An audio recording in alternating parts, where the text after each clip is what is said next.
मालवण किल्ल्याला आता तिकडेच जायचंय. फर्स्ट हेच होतं, आता तिकडे जायचंय. नेक्स्ट किती दिवसाचा प्लॅन आहे? आमचा 3 दिवसाचा प्लॅन. मजा केली, एन्जॉय मजा केली, खूप कोकण आवडलं. खूप आवडलं कोकण. सुरेश कौलगेकर, जय महाराष्ट्र, मालवण, सिंधुदुर्ग. किल्ले रायगडावरील गंगासागर तलाव गाळमुक्तीसाठी मोहीम राबवली गेली.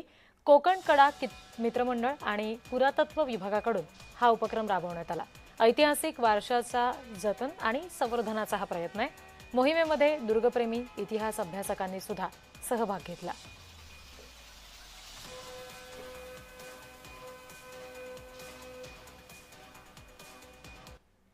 मान्सूनपूर्व पर्यटनाचा आनंद लुटण्यासाठी पर्यटकांनी कोकण किनारपट्टीवर गर्दी केली.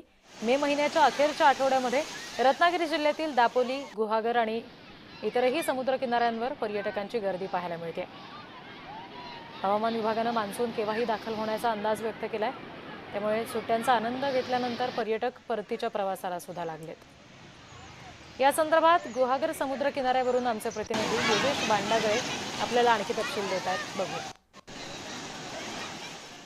मे महिन्याचा शेवटचा आठवडा आहे आणि कोकणातील पर्यटन हंगाम हा संपत आलेला आहे.